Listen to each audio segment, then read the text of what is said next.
In August 1992, the sleepy town of Bargo near Sydney becomes the scene of the most horrendous crime. She was so beautiful, I just knew somebody had taken her. I can't believe that another human being would do that to a little girl or any child. 9-year-old Ebony Simpson has vanished without a trace whilst walking home from school. There's no reason for her not to have come home, but you can only assume that something's happened. It's everybody's nightmare, a parent's nightmare, their child being abducted.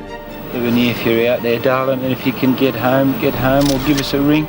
It's pretty much the worst case scenario. The fate of the schoolgirl will unfold in the most shocking way. He knew where she was all the time. He joined the search party. All that time we were looking for Ebony, and the killer's car is a few yards away.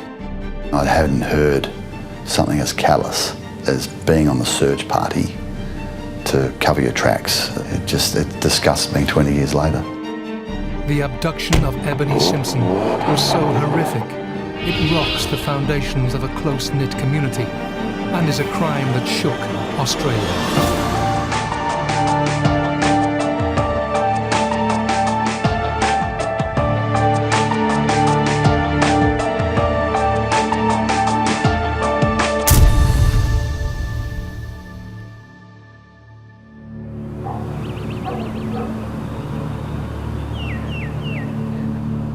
On the afternoon of Wednesday the 19th of August, 1992, pretty Ebony Simpson disappeared on her way home from school. She went to school, she didn't come home. And she got off the school bus and, she had to walk a couple of 100 yards just up the road. And she just didn't come home. The tragedy that was to unfold would rip through the heart of a family who had moved to the small town of Bargo many years before to start a new life. We'd bought an old farmhouse and done that up. We'd been there about 14 years. We'd chosen to live in the country, and the boys at a country school, and then Ebony came along. So it was an ideal life for children and us. With 2 young boys, Christine and her husband Peter completed their family with the arrival of their daughter, Ebony Jane, in 1983. I remember when I had Ebony, I had 2 boys and then I had Ebony, and I just couldn't believe I got this beautiful little girl. Yeah, she was pretty special. She was soft, kind, and we were very close. She was just lovely and warm. It was just really nice, a nice way to live.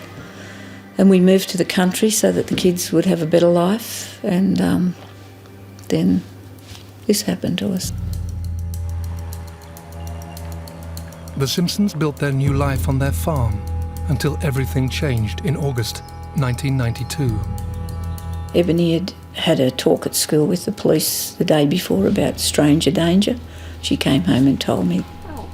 I said to her, if anything ever comes up, in your life, anything happens, you have to come home and tell me, Then, I read her a story, she went to bed. And the next day when she went to school, she didn't come home. The usual school routine meant Christine met Ebony at the bus stop, just meters away from their house, at the end of the day. Normally I was always home and I was always there. And we were getting insurance and I was a bit late, and I said to one of my sons, just go down and meet the bus for Ebony. I'll be a little bit late, but I won't be far away. Ebony's school was only 5 kilometres away from the Simpson home. Her bus journey took 10 minutes, and the walk from the bus stop up to the Simpson farm was just 1 kilometre away. But this last-minute change of plan brought a strange twist of fate. His bus was late and he thought she was at home, and then I came home and And as soon as I pulled up at the house, I knew that there was no shoes there. Ebony's shoes weren't at the front door. My husband at the time, Peter, notified the police, rang them, and I went down to the bus stop. And then I went along the road and I ran through the creek and I went in the house next door looking for her, thinking maybe she got scared or something, you know. But she was a very responsible young girl, you know. She was 9, nearly 10 at the time. I drove out to the Simpsons' home where I met with a bunch of other police that were waiting there for me. Local officers quickly began an action plan to search for the schoolgirl. The first information I was given was that Ebony had caught the school bus from Bargo School, and she was seen to actually get off the bus at the corner of Arena Road and Bargo Road and started walking towards her house. Rod Grant now had a possible sighting, but Ebony's movements were still sketchy. As the search for her got underway, further news came in. An older man come up to the command post. He'd heard that there was something wrong and there were a lot of police cars, so he come up to ask what was happening. And he told the General Duties Police that his 2 sons had seen Ebony walking home, and just before she got around the corner just near her house, there was a small yellow car with a man with the bonnet up. And the boys waved to her, to Ebony, and she waved back to them, and they continued driving home. This new information placed somebody else in the vicinity, but police needed more. Then I went inside and I spoke to Peter and Christine Simpson. Got some background information about Ebony, her normal behaviours. Pretty much wanted to find out, you know, is this out of the norm? And straight away, you could tell it was completely out of the norm. Yeah, because she was a very reliable young girl, come from a good family background, no dramas at all. And further news is to heighten the growing sense of panic.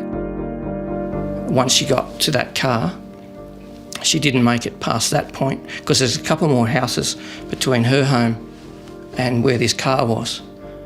And so we had a confirmed sighting that she was at that site, so she didn't make it past there. And so then the alarm bells are ringing.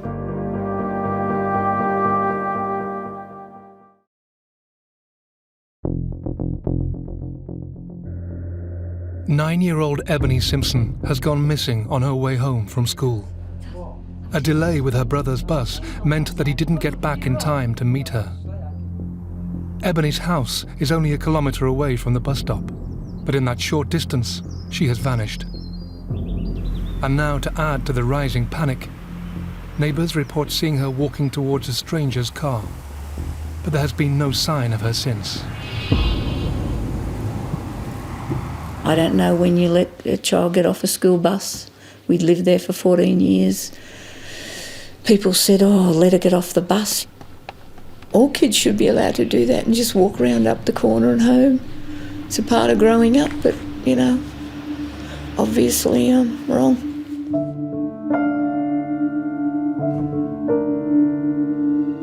Ebony has now been missing for hours. With her family frantic with worry, this news of a sighting of her and a car spotted on her route home, officers were now in a race against time to discover where the little girl could have gone. At that time, there's 2 tasks, and we had to separate that pretty early on.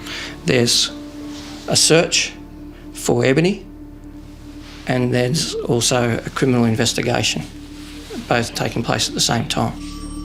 So the search was set up as a grid pattern for several kilometres around where she was last seen.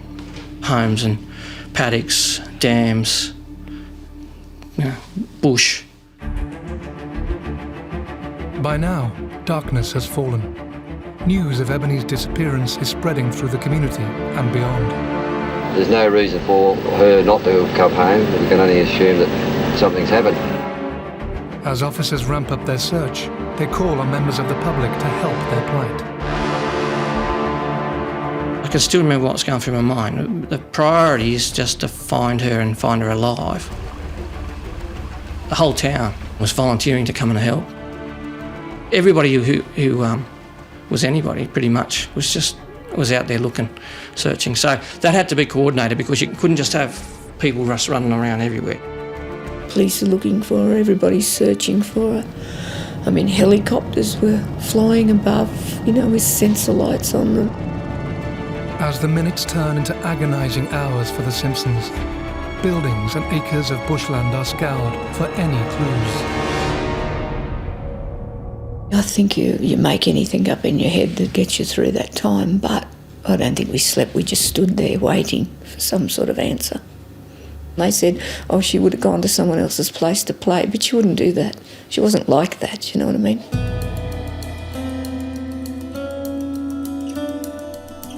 By the following morning, Christine and her family are desperate for news. As more people offer to help with the search, Rod Grant tries to uncover anything unusual during the last few weeks. I'd spoken with Christine back at the house and I said, had she seen anything suspicious? And at first she said, no, she hadn't seen anybody suspicious hanging around. And then I remembered maybe I should rephrase the question. What have you seen? Have you seen any cars that don't, or people that don't fit the area? And then she said, well, matter of fact, I saw a man parked down near the bus stop in a small yellow car. She said, I think it was a Datsun 120Y. This was now the second description given to Rod of a yellow car seen in the area. Christine told me she actually saw that car twice. And from the canvass that we did with neighbours as well, that night and the following days, they said that they'd seen the car hang around for a few weeks, this little yellow car. I thought he was just some young guy and, his car had broken down, and I went down to get Ebony off the bus and went past him, and I remember looking at him and thinking, I'll pick Ebony up and I'll come back around and I'll see if I can help you. This vehicle is now becoming a major focus. Rod is desperate to see if Christine's account of this car is similar to the one seen by the two boys who waved at Ebony just moments before she vanished. I pulled up my notebook and I started talking to one of the boys. He was 13 and his brother was 17. And they started straight away telling me what they'd seen. It was a Mazda 808. The bonnet was up. The man was leaning into the engine bay with something black in his hand. The car's fairly dirty. There's mud splashed up on the near side. And then he said there's patch-up work on it as well. And you can see where somebody has painted. He said it's called yellow ochre. And he told me the name of the colour. And I thought, oh my God, this is so much detail.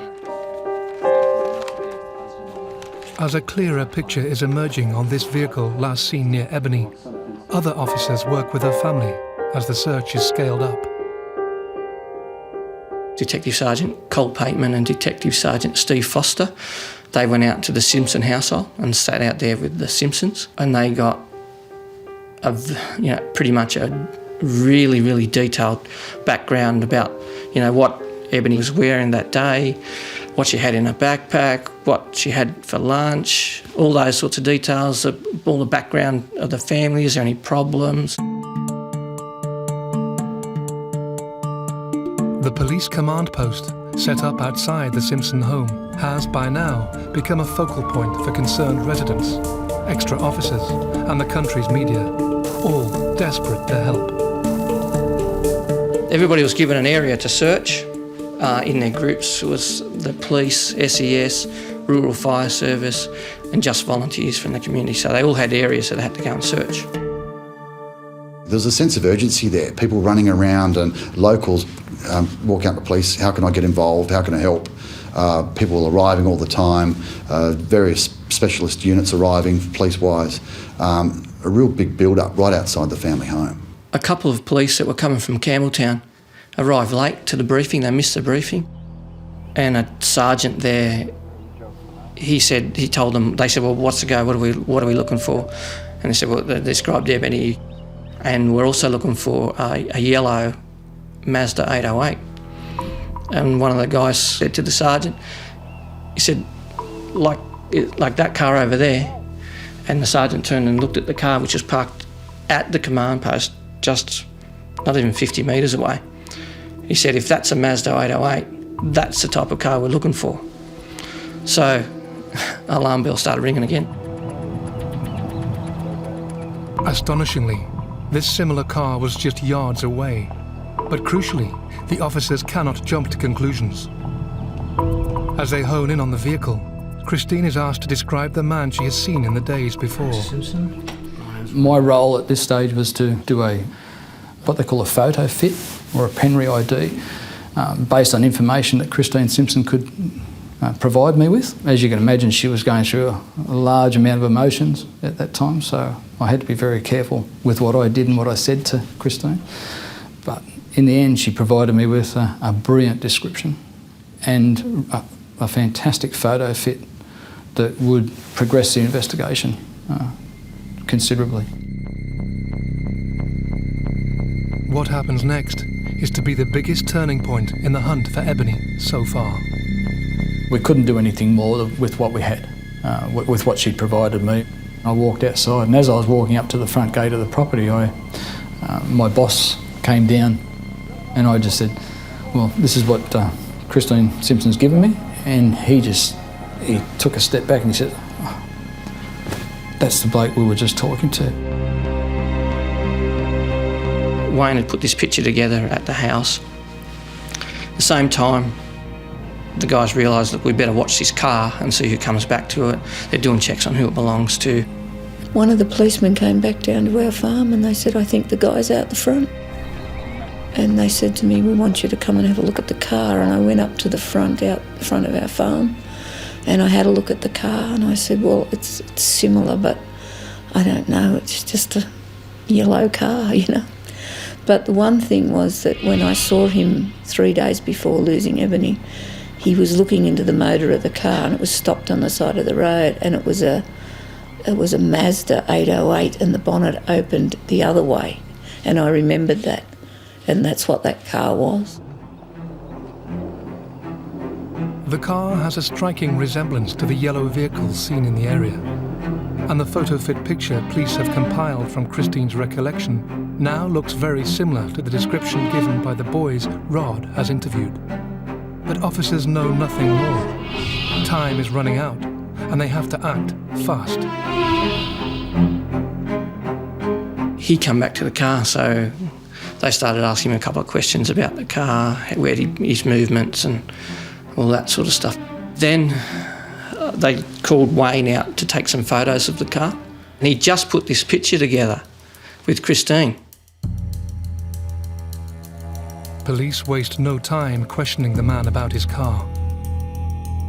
He was really compliant, actually. He wasn't evasive in any ways, really. He was fairly quiet. John Rain's first priority was, can you open the boot? And he did, because he thought, well, is Ebony still in the boot if this is the car? He was really compliant, he was really calm. So he didn't really raise suspicions, like he wasn't evasive and he wasn't, trying to avoid helping. Nothing looks immediately suspicious in the boot, but officers know it is essential to get the vehicle to the station for further tests. I think they said at that stage that we want to use it to take some photographs to put in the media for the news that night, to put, this is the type of car that we're looking for the media. That was it wasn't a ploy, but it was a real thing that we were going to do anyway, just in case, because we didn't want to put all the eggs in one basket. Measures are quickly taken to tow the car to a secure police garage, where forensic searches get underway. My role with the vehicle was to go over it with a fine-tooth comb and try and identify any physical evidence that may either put Ebony in that car. It might have been biological evidence, it might have been clothing, it could have been school books, anything. I was looking for anything. As Wayne Day scrutinises the vehicle for any clues, the owner is eager to help with inquiries and agrees to go to the station to answer any questions. They go inside into the detective's office and So what are we going to do? Asking each other, or as I call it, the hard questions. Do we just go and put it straight on him? Where is she? Because we've still got a missing girl. The criminal investigation at that stage was second priority. The first priority was finding her alive. And he was so cool and calm that they had to second guess themselves and think, maybe he isn't involved, so we'll just treat him like, a witness about his car, ask him where he's been. Time is now of the essence. The team need answers. But they are still unsure if this man had anything to do with Ebony's disappearance. As questioning gets underway, they learn more about this local, now identified as Andrew Garforth. Andrew Peter Garforth, born 5/8/63. He'd only been in the area a few months. He and his wife had moved to the area. Prior to that, he came from Western Australia. So there really weren't any alarm bells about this guy living in the community or being a threat to kids in the area. Just totally out of the blue, as far as everyone was concerned. And he was married with 2 children and, lived up the road and hadn't been in trouble locally, as far as we know. With little information on this 29-year-old, the detectives are eager to find out if Garforth has anything to do with Ebony's disappearance. He just starts asking him questions about what his movements were. Went to the hardware shop, bought 2 bolts. He gave an account, pretty much that he'd been to the video store at Tarmore. What time was it when you left to go to Bargo to the video store? Yeah, 3:45.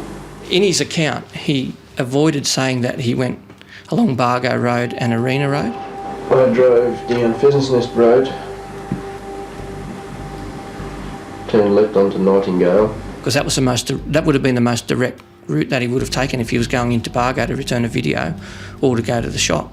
So after a few more questions, Detective Pateman was just thinking what next to ask him pretty much, and then he goes over the version again. Can you just give me that again? And then he gives a whole different route that he took.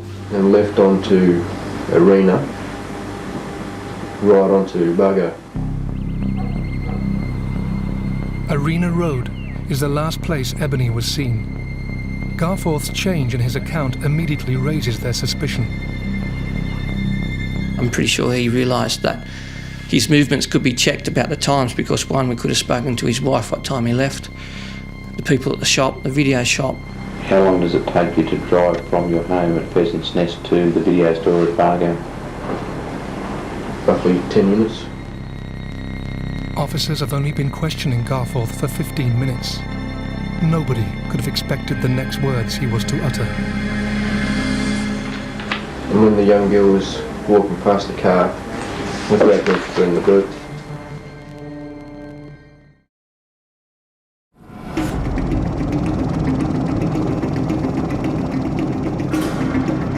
Over 300 people have now come together in the search for missing schoolgirl Ebony Simpson.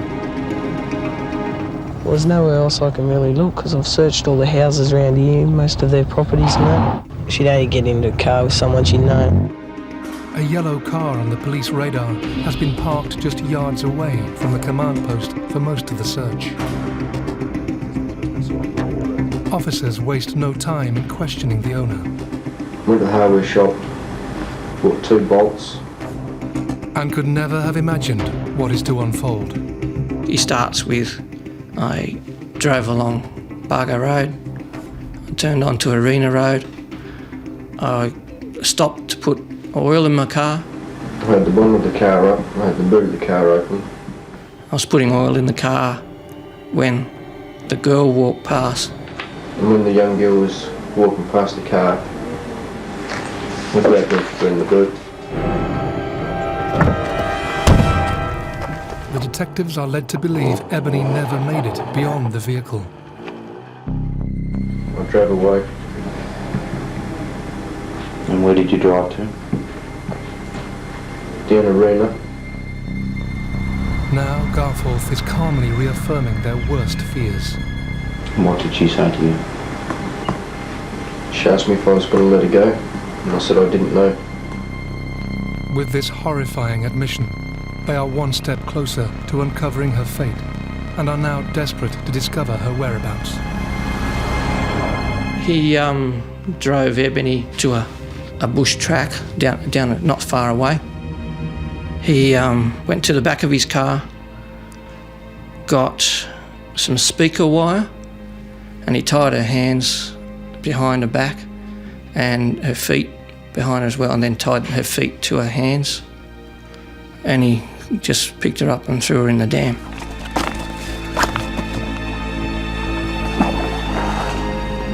I really don't know what my emotions were at that moment in time. I suppose my main concern is, well, we need to try and locate her in case she's still alive. That's probably the most important thing at that stage. There was no mucking around. It's in the cars. Pack up, get to this location.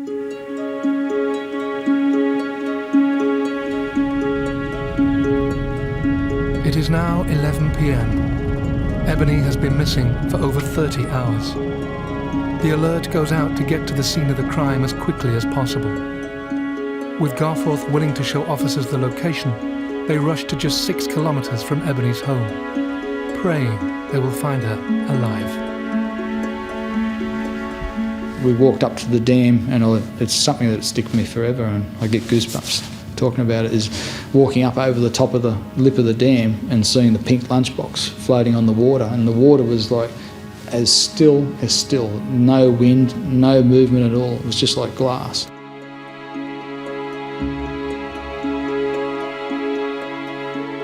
As soon as I saw that, I knew she was in there, and we couldn't see her on the banks or anything like that, and yeah, that was probably, it was disappointing. But mind you, with the temperatures in the area at that particular time, she probably wouldn't have survived anyway if she'd been into the water and then come out. She would have been, just the exposure probably would have killed her in any case.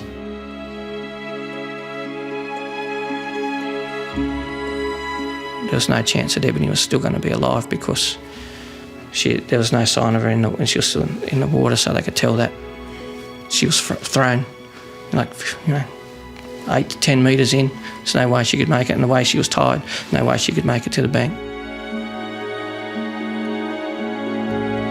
Ebony Simpson has died at the hands of her brutal attacker in what appears to be an utterly senseless crime. Andrew Garforth stood at the water's edge, describing his actions to police with no remorse whatsoever.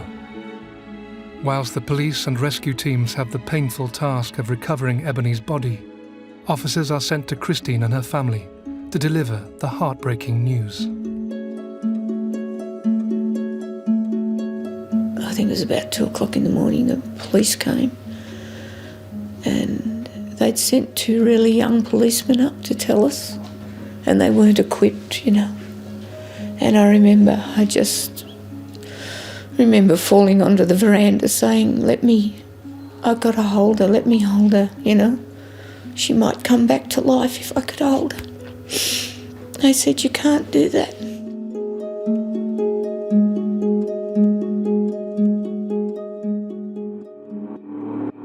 Nothing can prepare Ebony's family for the other news that is to follow. In the next interview, he went on that there was more. He actually said that he sexually assaulted Ebony. I took her up onto the bank of the dam, tied her hands and her feet, pulled her pants down around her ankles, sexually assaulted her, picked her up and threw her in the dam.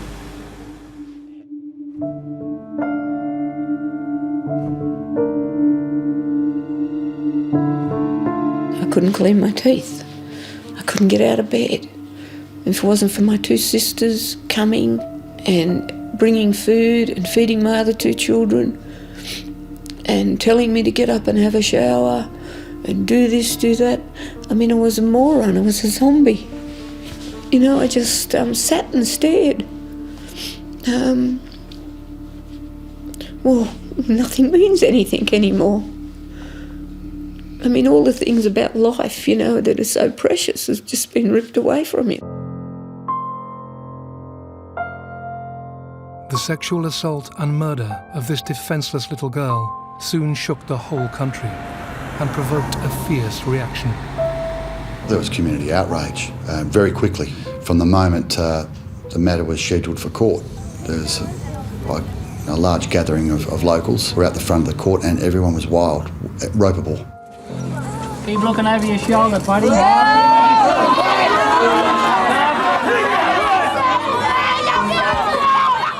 Yelling abuse at Garforth. We'll tie his arms and legs and see how he goes. Come on, get him here now. You know, you filthy so-and-so, you die, you pig, and, you know, hang him and all this sort of stuff. It was real lynch mob stuff. And you couldn't blame them. It was the community venting.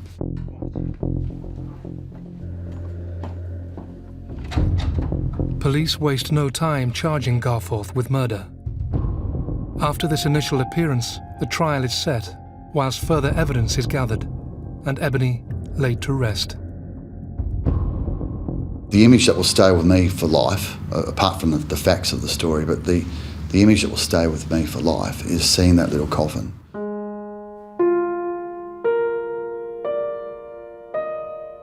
As adults, you go to funerals, you say goodbye to your loved ones, but this wasn't an adult coffin, it was a child's coffin, and that was someone saying goodbye to their child. That there's a little girl who was so brutally murdered and didn't deserve it, and the community was saying goodbye to her.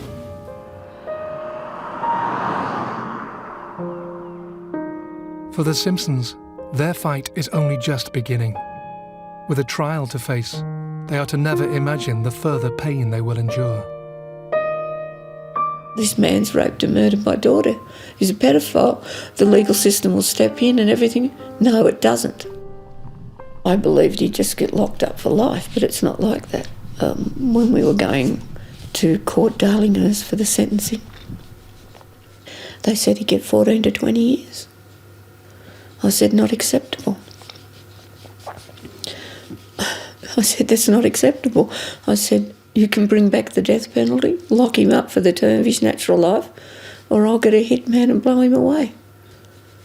And, you know, I wasn't joking back then, and I'm still not joking today. Garforth's unspeakable actions are hard enough to bear, but additional news is to come to light about his movements after he had brutally murdered the little girl. The perpetrator, the man who'd done this to Ebony, had been up and joined the search party and walked all over our farm, and he knew where she was all the time.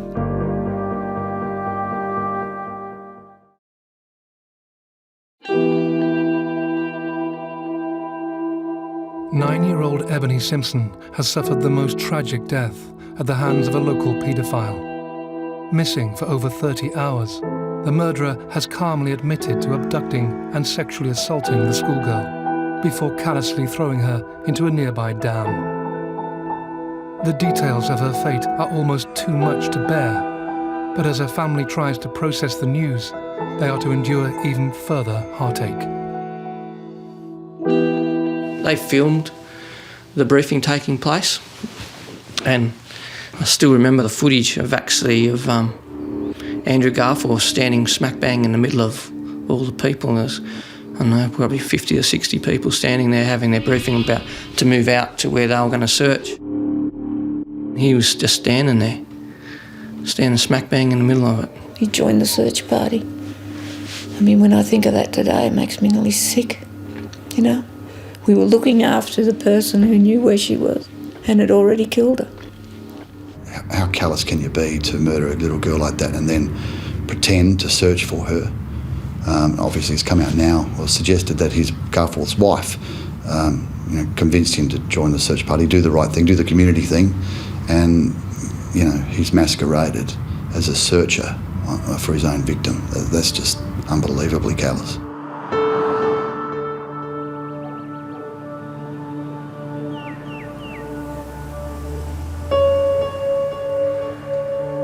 As Christine and her family have to consider life without Ebony, they spark a nationwide change in the way victims of crime are dealt with.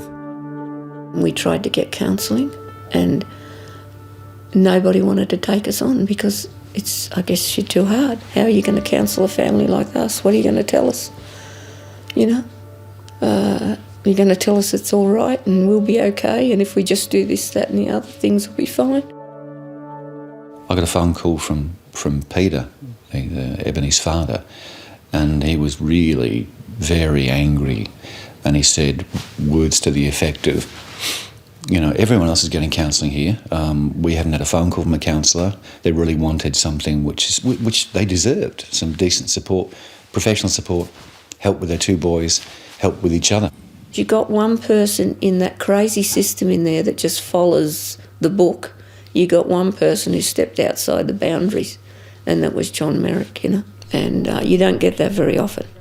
And I can't remember how the idea first crystallised, but it was something like these people might benefit from actually speaking to someone who's been through maybe a similar experience. And there was an old bloke, Gary Lynch, who was the father of Anita Cobby, who was murdered some years prior.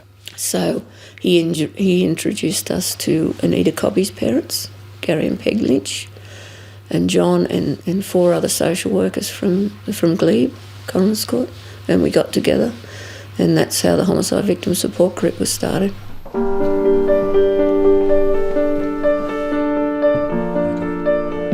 The Homicide Victim Support Group was formed by Christine, John and a small group of people who sadly have one thing in common. Their initial aim is to help each other and those in similar circumstances. As their work gets underway, Andrew Garforth's highly anticipated trial falls just weeks after and uncovers further evidence towards his guilt. As it turns out, we had some really, really good evidence. Palm prints on the inner mudguard, inner guard in the boot. I was able to interpret that, which had the child in the car. Was able to reveal finger marks underneath on the underside of the boot lid, and you could see where these hands were scraping on the underside of the boot lid. The shoe prints in the mud matched to Ebony's shoes. His shoe prints that we got off him on the day. There was blonde hairs in the boot, and he was wearing a woolen jumper.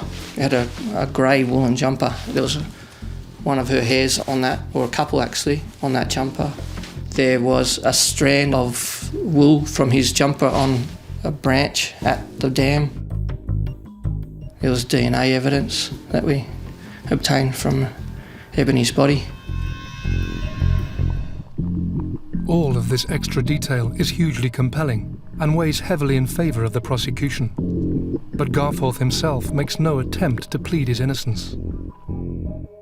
We didn't need to use all that because he pleaded guilty straight up, pretty much straight away. He pleaded guilty straight up and he was given life in jail.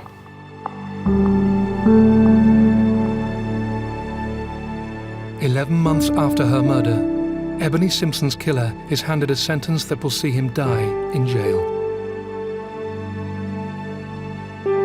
Garforth said to his wife, "I'll see you in 14 years." I thought, over my dead body. The fact remains that Ebony Simpson got the death sentence, the Simpson family's got the life sentence, and Garforth's got bed and breakfast. He knew the system. He'd been in the system all his life. He knew he'd probably get 14 and be out in 8. So that's how confident he was that he'd played the system over the years. I think people need to understand a lot of this because it's the people who can change the system. Garforth is familiar with the law, having previous convictions in other parts of Australia for minor crimes. This time, his sentence will match the severity of his crime. He was one of the very first people in New South Wales to get life meaning life. In the past, life had meant 20 years or so, but here he was one of the first ever in New South Wales to get the newly legislated life meaning life, and without a shadow of a doubt, and there was not one person in New South Wales, I suggest, that thought he wasn't deserving of it.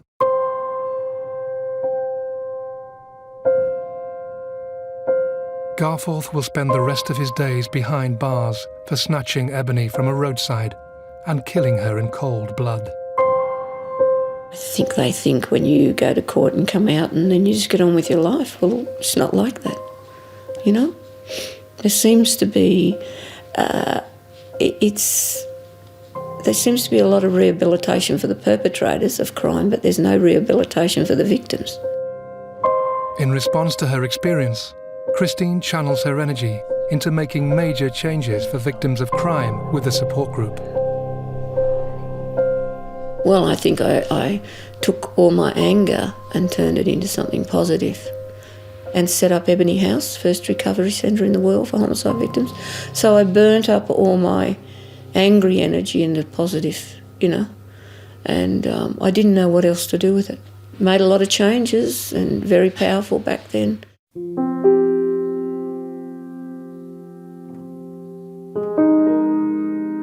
As a tribute to Christine's daughter, in December 1995, Ebony House is opened for anyone affected by the murder of a loved one, as a place to be able to grieve in private. The support group also goes on to make historic changes.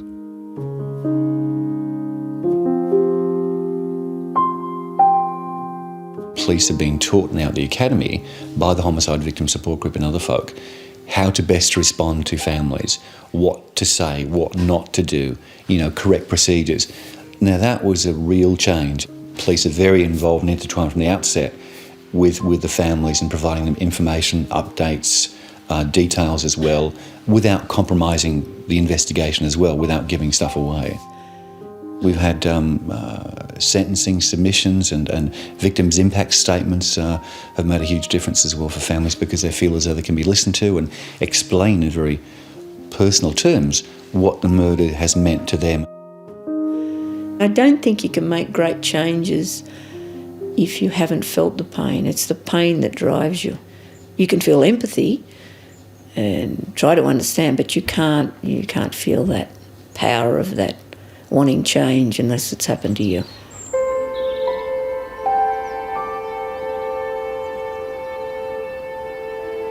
As the Simpson family has tried to continue with their lives, Garforth has contributed to their ongoing pain since his conviction. He claims he was bashed in jail, and at one stage he claimed to have lost hearing in one of his ears, and he actually, in many people's eyes, had the cheek, tenacity to apply for victims' compensation.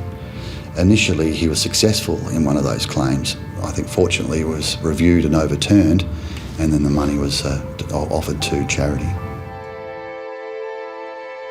He crossed the lines of what's acceptable with society, you know, and when you cross those lines, and they're precious lines with children, you can't come back into society. You've already isolated yourself. You're not worthy of living in here, around children or women or anything else, you know. So keep him where he is. It's the safest place for him, trust me. The counselling for Christine and her family was to span many years, and the effort channelled into the victim support group brought about many milestones and legal changes throughout Australia, one of which guarantees that Garforth has no further rights to appeal his sentence.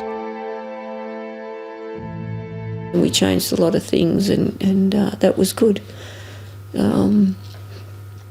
But as I've got older, 20 odd years down the track, I have to say the pain's still the same.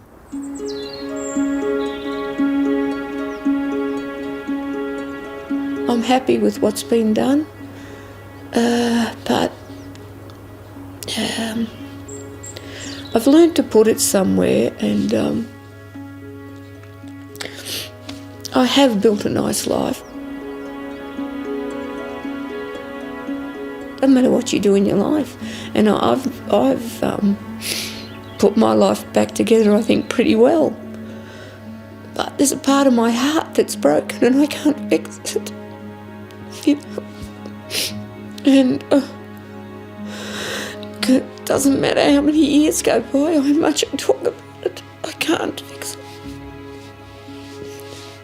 And I'm angry about it, you know? I'm angry about what happened to my daughter. I don't want to have people tell me that I shouldn't be angry. I damn well should be angry. A man took my daughter's life and ruined our family. I'm angry, all right, you know. And it's just this stupid system we got out there that says you're supposed to forgive and not be angry. I find it absurd, you know.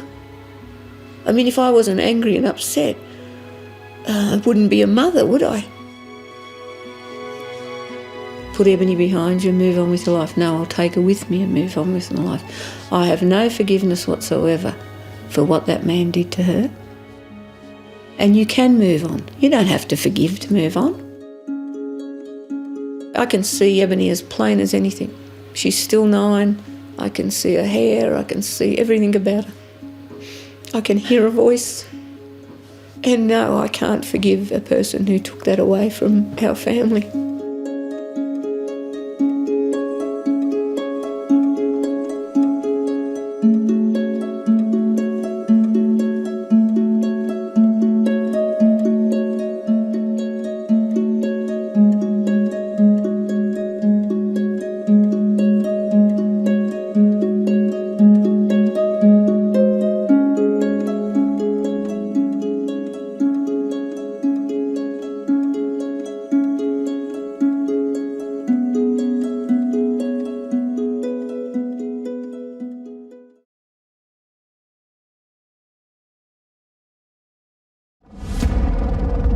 For more than 4 decades, one of Australia's most prolific serial killers, Peter Norris Dupaz, preyed on the women of Victoria.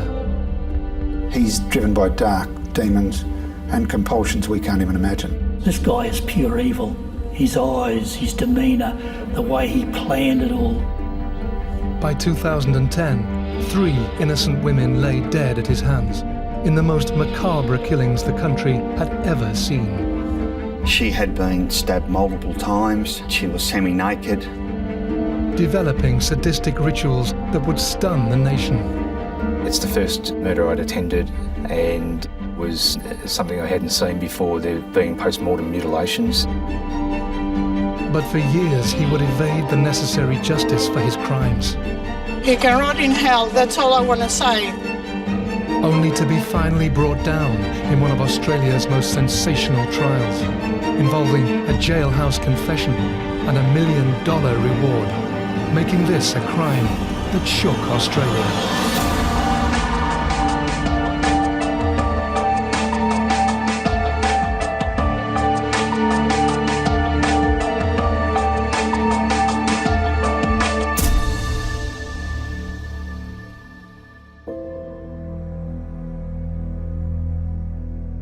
Peter Norris Dupaz began his reign of terror over 40 years ago, when he was still just a boy.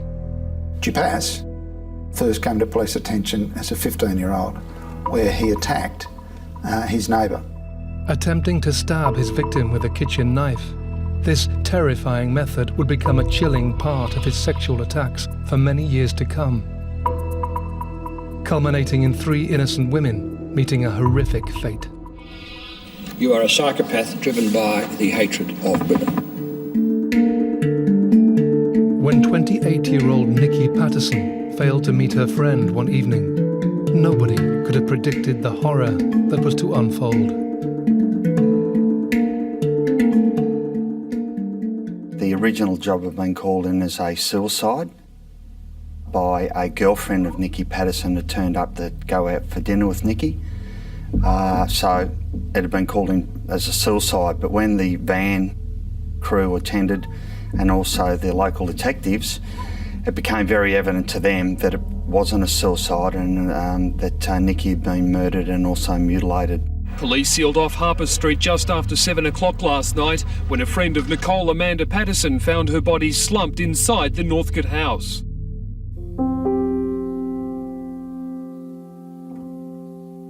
A trained psychotherapist and counsellor, Nikki Patterson lived in Northcote, Melbourne.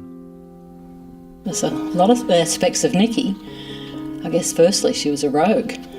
She was a bit of a rascal growing up, and she just loved life and loved people. Nikki was at a I think, the perfect point in her life. She discovered what she wanted to do and who she was. Prior to that, I think she was trying a number of aspects and found exactly where she wanted to head.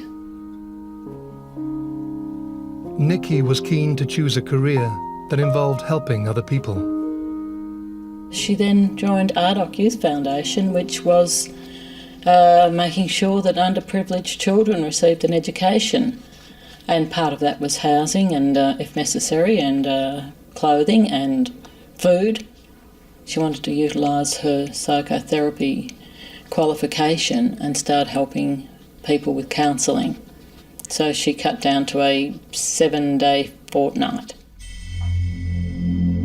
Nikki took the decision to set up her own business with a view to building her clients. As a first step, she placed an advert in a local newspaper. We'll speak to the family.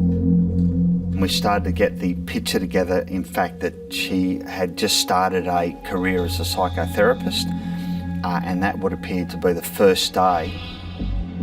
Confronted with a scene of carnage in Nikki's home, officers began their investigations into what could have happened and were quickly given telling clues. When we started to do the door knocks in the area, it became quite evident that something had occurred that morning. There are a number of witnesses indicated that they'd heard arguments, loud arguments and screaming of a female, but thought it was just a domestic dispute. They sort of gave us a bit of a timeline in relation to what we thought might have occurred. That sort of started our point of reference, and then from there we started to piece everything together. The murder scene was to hold vital clues for Jeff Maher and his team. She had been stabbed multiple times. She was semi-naked. She'd been mutilated. And it was obvious to us that there was a sense of some sort of formal meeting of someone because of the tray and the coffee and the plunger and the jug of milk. And the room at the front of the house was set up like a consulting room or some sort of professional room. Having established her new business from home, it looked like Nikki was preparing for a client when tragedy struck. We determined, we thought that it was in fact probably a client of hers, and that was indication by the relatives. We looked at all the evidence at the time in the house, and we were drawn towards a diary, and in that diary was the word Malcolm and a mobile or a cell phone number. This diary entry and telephone number were now a major part of the investigation. Who was Malcolm, and what connection did he have to Nikki Patterson? It was actually owned by an Indian student.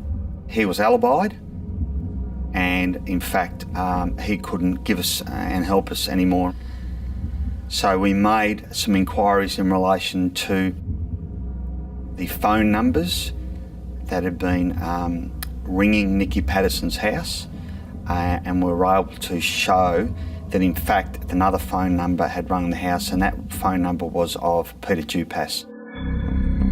Peter Dupaz was a 46-year-old local man who lived in Pascoe Vale. Checks were quickly made to discover if he had any previous dealings with police. We did a profile on Peter Dupaz, and we discovered that in fact that he was a serial violent predator against women. The telephone number at Dupaz's address had called Nikki's home 15 times over 40 days. Officers wasted no time in tracking him down for questioning. We decided that we had enough to arrest him. We grabbed him and he was interviewed, and we noticed that on his face was a scratch, and the scratch seemed to us that it looked like it possibly come from a human nail or striking of a nail down a face. Nikki had met a violent and horrific death. The scratch may have looked suspicious, but the detectives needed more. We asked him whether he knows Nikki Patterson, whether he in fact had ever been to Harper Street in Northcote, that, you know, had he ever contacted Nikki Patterson, and there was a negative response to all those questions. He appeared calm. He appeared sort of, I'll describe him as a bit of a Poindexter, a bit of a blancmange, a bit of a beige sort of person that seemed to be emotionless. With little cooperation from Dupaz, Jeff and his team rushed to search his home and were confronted with startling evidence. As we walked into the yard, we saw that the garden hose of the house had been repaired with yellow electrical tape. Now, the relevance of that was because there was small amounts of yellow electrical tape found at the scene in and upon Nikki Patterson's body. So it was very relevant to us. In the rubbish bin at Peter Dupaz's home address, when we executed the search warrant, there was a small piece of paper that had been torn up and found at the bottom of his bin, and putting it back together, it actually had Nikki's details and the appointment time and location on the bit of paper. And it had the word Malcolm written on it, and that was the word and the name of the person that was next to that mobile phone number in her diary for that Monday morning at about 9 o'clock. Down the bottom of the bin was also a pair of shoes which had blood on the shoes. We found a kit, we'd call it, with a balaclava and some gloves and some condoms. And then further to that, we also then found a jacket, what you describe as a trucker's jacket, and it had what appeared to us to be blood on the jacket. We further found a newspaper under the sink that had a cut through the face of Nikki Patterson, which was a headline that she'd been brutally murdered. Within just 3 days of Nikki's violent death, Victoria Police arrested and charged Dupaz with her murder. He gave an alibi at the time that he just sort of filled the vehicle up, he pottered around, did a few odd jobs, and his girlfriend was away at the time and he didn't attend work that day, so he really didn't have an alibi. Whatever alibi Dupaz was to provide, the scientific evidence was to prove overwhelming. The jacket was important because on the jacket there was a DNA profile of not only Nikki Patterson on the jacket, but also of Peter Dupaz, and a combination. We discovered afterward as well, when we collected all the CCTV in the area, that in fact that morning, before he murdered Nikki Patterson, he filled his motor vehicle up with fuel at a local service station, and on the CCTV you see him paying for the fuel in that green jacket. The evidence against this vicious predator was now compelling. After a trial lasting 4 weeks, the verdict came through. Peter was sentenced to life imprisonment without parole, which was a great relief to the police and the family who were there every day throughout the trial and remained very strong. I suppose I felt relief when they caught him. I think I was too shocked to feel anger. I was sort of more saying, he's stolen her, he's a thief, he's stolen my daughter. My family's not whole anymore. They have got the right person, and I wasn't ever in doubt that they didn't have. Or they just have him off the street, and that he would be punished for the rest of his life. Peter Dupaz was behind bars, but the tragic murder of Nikki Patterson was just the beginning of an insight into this killer's reign of terror. What was to follow would stun the nation. Dupaz, to us, was a violent sexual predator against women. It was quite obvious to us that Nikki Patterson's murder wasn't his first.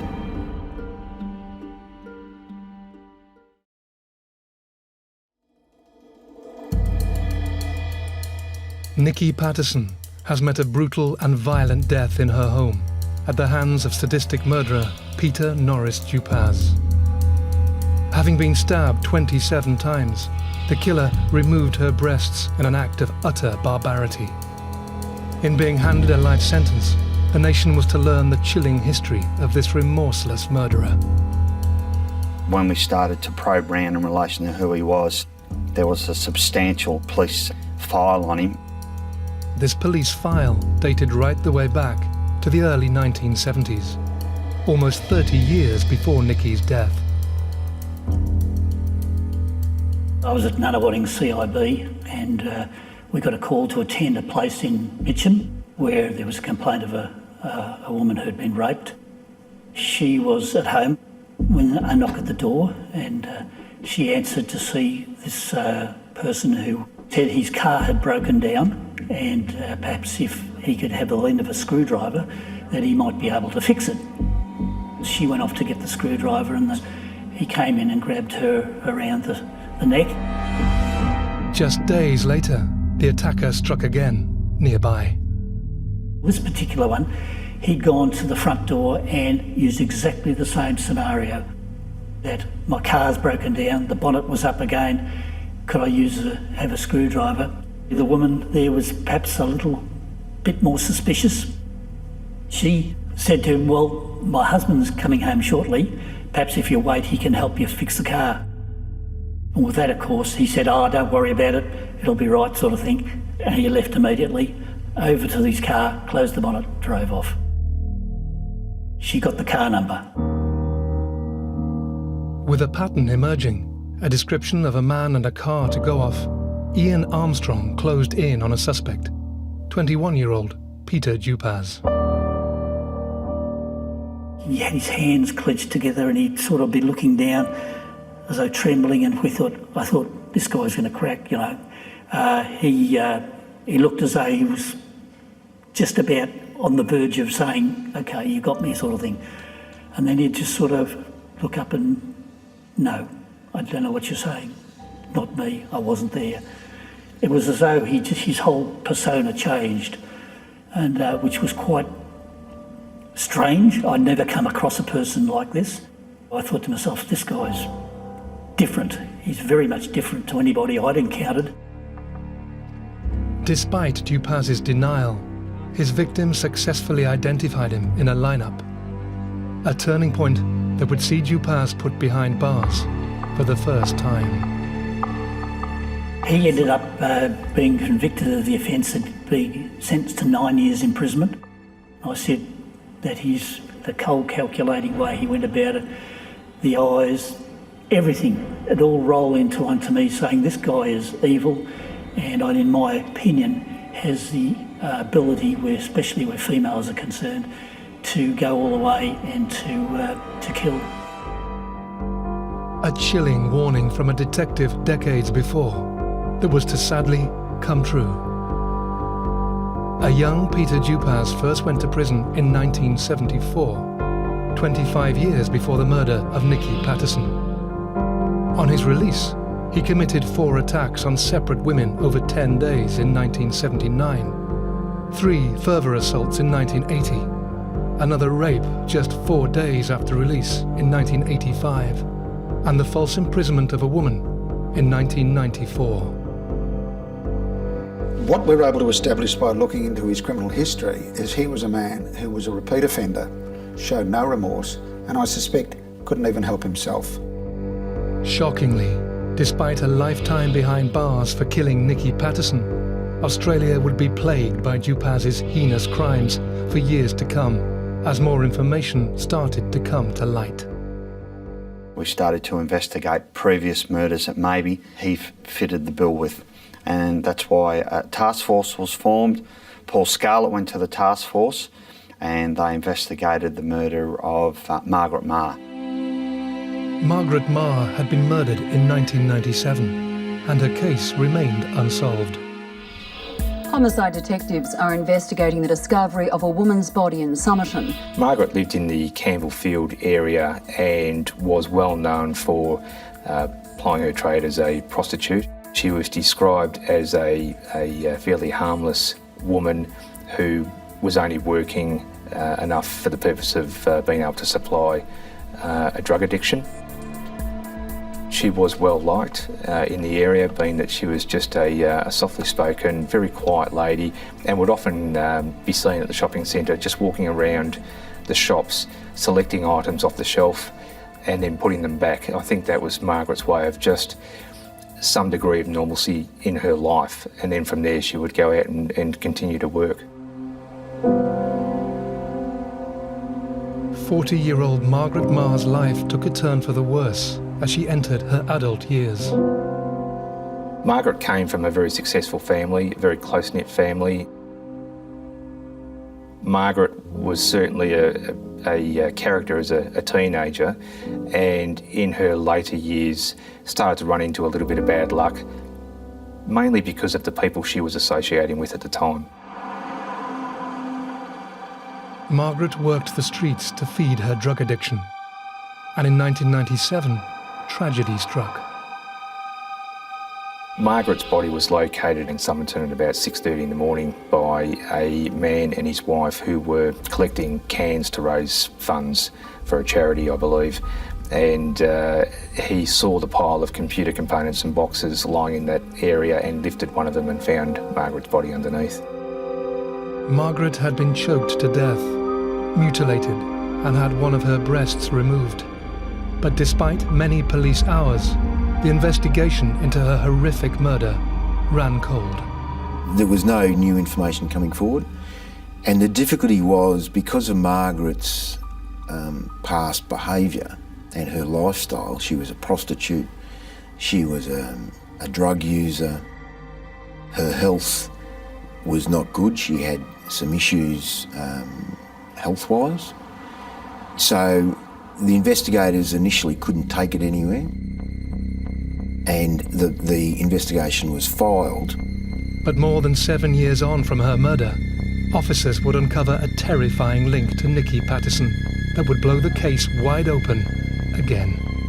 There were only 2 murders recorded in Australia in the last 10 years where breasts had been removed post-mortem, and that was Nicole Patterson, which Peter had already been convicted for, and Margaret Maher.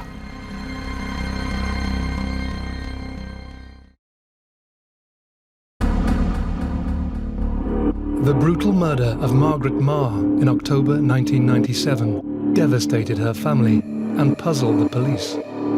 With few witnesses and little to go off at the scene, the trail for the killer ran cold. Yet years later, with the violent death of another woman, Nikki Patterson, officers would find themselves back on the hunt for Margaret's killer after a chilling discovery that linked both women. The injuries sustained to her were very similar to Nikki. In fact, so similar, when we started to review that investigation, we went to the Homicide Monitoring Unit in Canberra, and I gave them parameters of searching murders nationally, and I think the figures were up around the 2 in 10,000 murders nationally that had similar wounds inflicted. The 2 in 10,000 were Nikki and Margaret. This bizarre mutilation had only happened to these 2 women. It was so rare, it led only to one man, Peter Dupaz. But detectives needed to build the case further.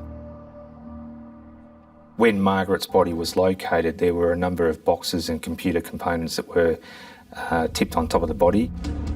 So obviously a lot of that was re-examined, and there was also a female's glove located nearby, and that was tested back in 1997 with the technology that was available then, and we had that glove retested in 2001, and at that time the scientists lifted DNA from inside one of the finger holes of the glove. This DNA was a massive breakthrough and matched with their prime suspect, Dupaz. The chances of it belonging to anyone else were 1 in 450,000. We used the DNA evidence and similar fact evidence to complete a brief of evidence against Peter Dupaz. Our argument was that the person that did this was one and the same person as the person that had murdered Nicole Patterson, because we said he had a signature, that is the removal of the breast, or breasts in the case of Nicole Patterson. You need an unusual feature or an underlying methodology or practice, and we had that. The argument against Dupaz appeared to be mounting, but in opening the case once more, it also reopened wounds for Nikki Patterson's family.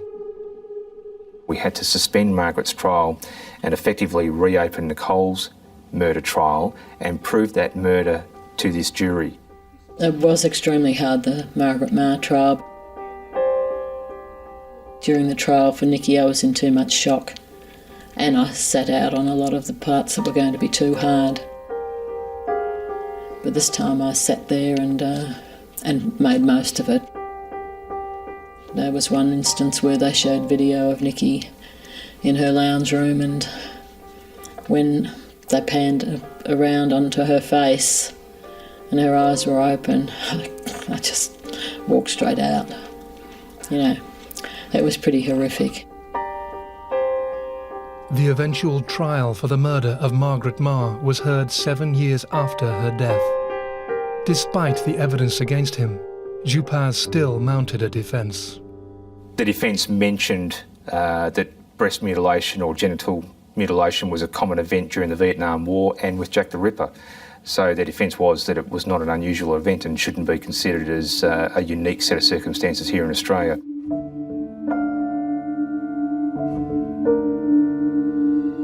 After a highly charged trial lasting 3 weeks, the verdict came through.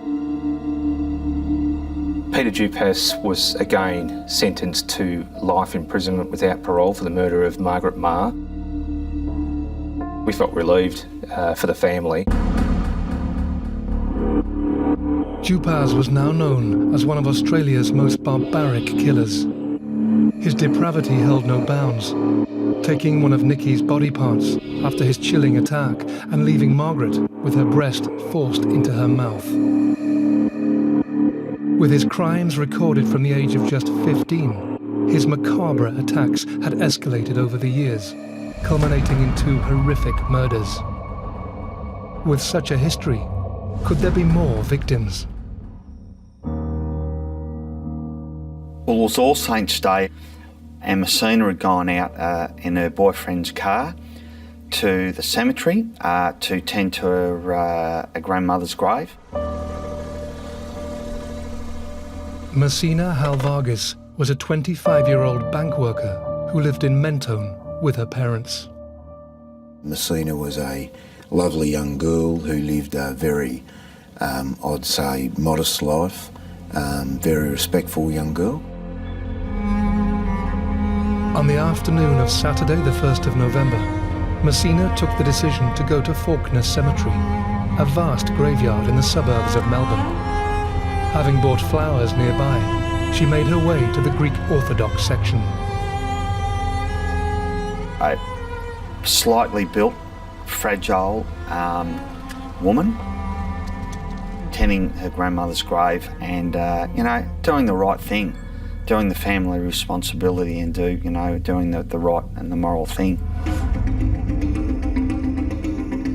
As Msina knelt down to tend to her grandmother's grave, the unthinkable happened. She was attacked viciously and repeatedly near the grave, murdered, dragged up into an area between 2 graves and left there. Msina had been reported missing by her boyfriend and her father, and eventually the trail led back to the cemetery where the vehicle's located, the boyfriend's vehicle's located, and the scene was discovered. When she failed to return in her fiancé's car, he and his father went to investigate and found the vehicle still parked at the cemetery. Msina sustained a brutal and frenzied attack, suffering more than 80 stab wounds throughout her body. With such a violent and what appeared to be senseless attack, news quickly spread throughout the community, as police tried to catch her murderer. So far, there are no clues to the motive for the killing. And we're not discounting the fact that it was a random attack. There was huge media interest because of the circumstances and the style of murder. We had to track whether or not there was anything in the background of Msina that could take us down a path of issues specifically relating to her, and that wasn't the case. Before long, information started to flood in. On the days leading up to the murder, we had a number of women that made statements in relation to being approached by a person, and it showed that he was in the cemetery and stalking these women. I was lucky that they weren't victims of the particular crime that unfortunately fell upon Msina. During that first period at the crime scene, a lady came forward and provided a face fit identification diagram. We had it, but it didn't take us any further. The lady, Mrs. Berman, mentioned a man she had spoken to in the cemetery on the same day as the murder. Acting strangely, she made a note of what he looked like and what he wore, but officers needed more. Over the coming months, Victoria Police would gather over 1,000 statements and interview anybody who might help with their investigation.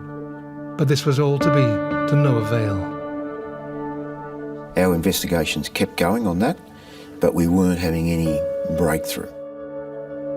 This frustration, coupled with no forensic evidence for Greg and his team to go off, meant they were no closer to finding out who had attacked Msina and why.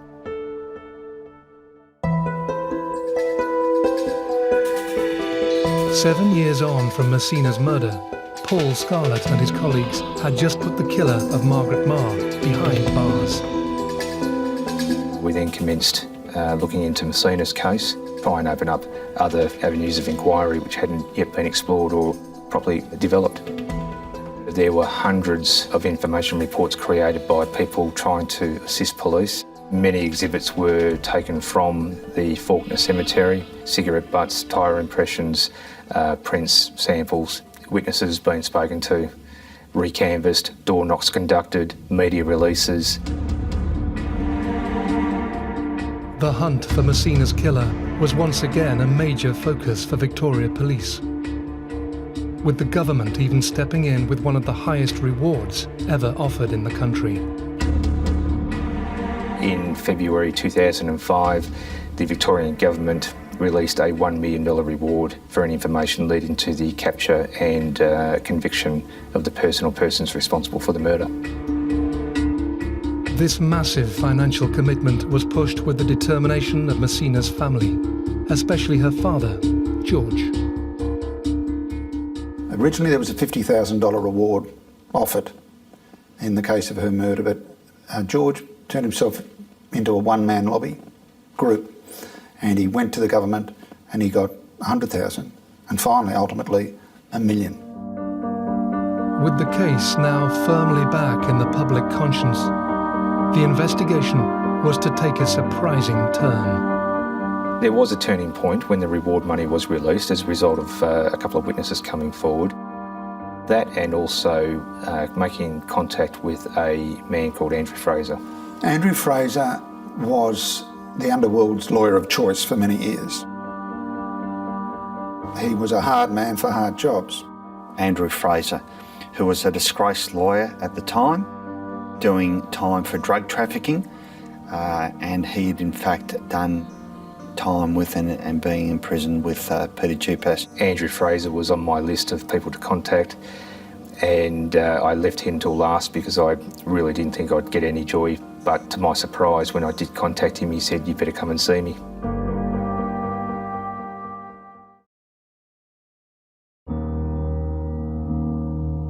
One of Australia's most dangerous men, Peter Norris Dupaz, is serving 2 life sentences for the murder and mutilation of Nikki Patterson and Margaret Maher. But other questions still remain unanswered. After 7 years, the investigation into the horrific murder of Msina Halvaris had stalled, until a new lead came from somewhere they could never have expected. Andrew Fraser was one of Australia's top criminal defence lawyers, but convicted of smuggling cocaine, found himself face to face with Dupaz in prison. Andrew Fraser was sentenced to 6 years imprisonment, and that's where Peter Dupaz was being housed at that time. Andrew made contact with Peter, particularly Peter, because he was the one that he feared the most, and he wanted to have Peter on side. Fraser obviously had something to say. Could he provide the missing link officers had been searching for? I left Melbourne that night and spoke to Andrew Fraser in person at the prison the very next morning. Paul Scarlett could never have imagined what was to follow. Andrew alleges that there was one occasion when he and Peter were walking around the garden area of the prison, and a prisoner from another area approached the cyclone fence and yelled obscenities to Peter, saying, "You killed my cousin, Msina." And Peter's responded in a rather colourful way, and then turned around to Fraser and said, "How does that so-and-so know what I've done?" When they were in the garden working, and Fraser has allegedly dug up a knife or a shiv in the garden area and shown it to Peter, and Peter has held the knife in his hands, almost balanced the knife in his hands and mentioned the word Msina, or the name Msina, on a couple of occasions, and has then got rid of the knife. In one particular meeting that Andrew Fraser had with Peter, he was discussing the prosecution case, or the brief that I had served on him in jail for the murder of Margaret Maher. And Fraser argued with Dupaz about the DNA that police had found inside the glove, and Fraser said, "You told me there was no DNA left at the scene." And they then got onto the discussion about Msina Halvaris' crime scene, and Dupaz responded by saying, "I left no DNA at that scene." Andrew Fraser was providing the police with explosive information, and more was to come. Fraser spent a significant time with Peter in his cell talking about general matters, and on one occasion when they were watching television, George Halvaris was making a public plea for Dupaz to talk to police, and on this occasion Dupaz clamped both of his hands together and started staring into space, rocking backwards and forwards, and Fraser asked him what was wrong, and Dupaz then turned off the television. He actually mimed the murder, showing himself creeping up on somebody and stabbing them in a way that only the police would know was actually right. This flood of new information could have been the turning point officers desperately needed. It had been 8 years since Msina's death and had cost thousands of man-hours. Now they were potentially one step closer to connecting Dupaz to the murder. I was absolutely relieved to get that information from Andrew Fraser, and I knew that that's all we needed to go to court. We had enough. But the offer of this priceless information came with a condition. Andrew agreed to give this information as evidence in court, only on the condition that he was released from prison.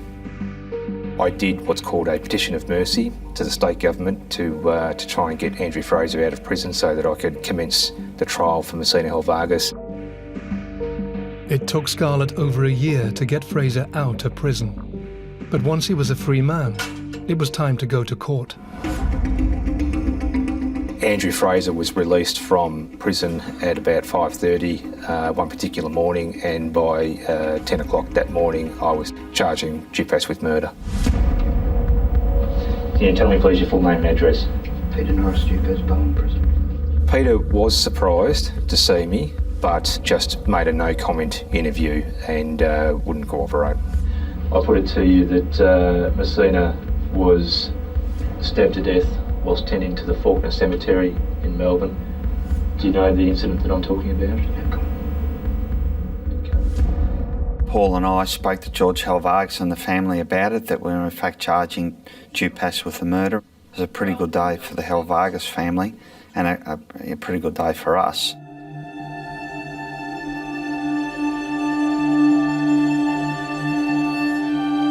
One of the most highly anticipated trials in Australian criminal history was to get underway at the Supreme Court in Melbourne, and Andrew Fraser was to be one of the key witnesses. I did everything I could to corroborate the information that Andrew Fraser gave to me through prison records of including prisoner movement, and I was able to do that to a degree. But the pantomime, obviously, I'm never going to be able to prove that to a court. In July 2007, a packed court heard the evidence presented by Andrew Fraser as he acted out what Dupaz had done in prison, or the pantomime. Other crucial witnesses also took to the stand. Mrs. Berman made a photo fit. We were challenged that it was made up, but bearing in mind that Mrs. Berman made that face identification in early 1998, and we didn't get those photos of Peter Dupaz into our possession until April 1999. So there's absolutely no way that the allegations put to us could have ever occurred. Another vital part of the jigsaw was now available. Dupaz's jacket, found with Nikki's blood on, matched a description Mrs. Berman had given in the cemetery years before, strongly suggesting he wore it during both murders. The defence for Dupaz questioned the evidence, even arguing that Msina's fiancé could have harmed her. All the while, the killer, now in court for a third murder, sat giving nothing away. Dupaz always has the same attitude in court. He will just sit there silent, staring straight ahead. Occasionally he will glare at somebody.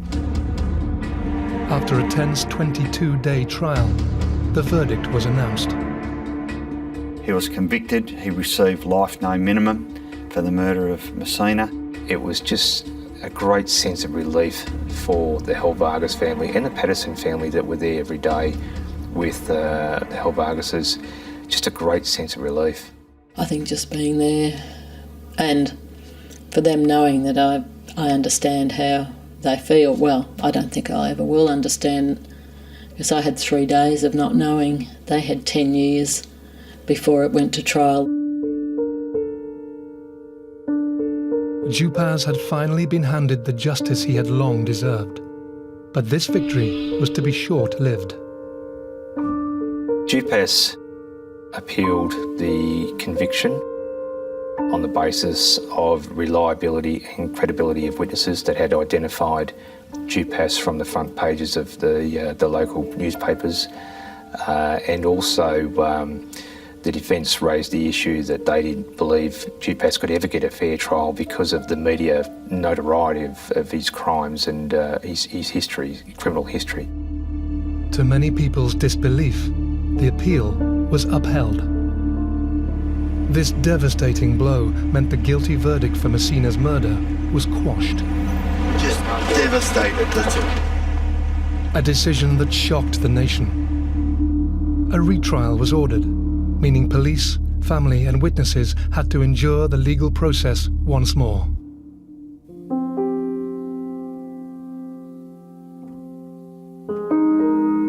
With the first Msina Halvaris trial, I was not involved in the prosecution of that, but essentially in the second prosecution we relied on the same evidence, in the main.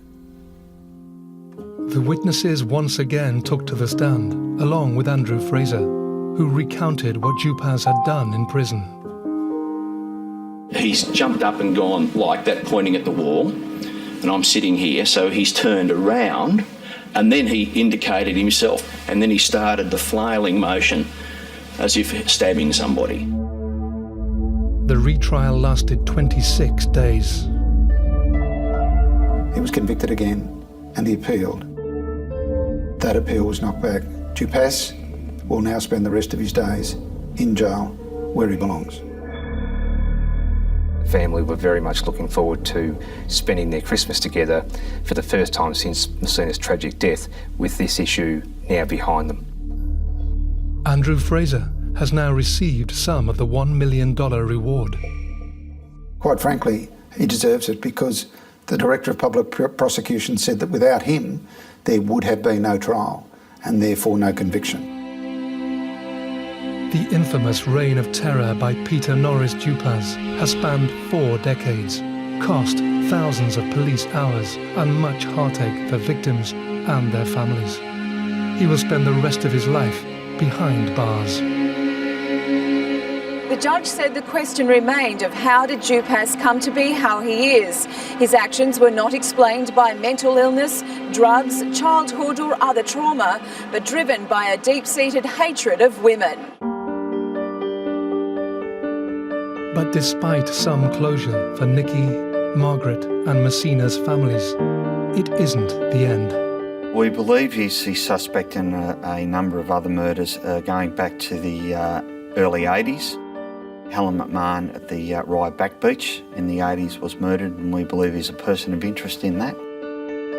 The Kathleen Downs murder at a nursing home at Brunswick, and also the murder of Renita Brunton, who was killed in a clothing store in Sunbury.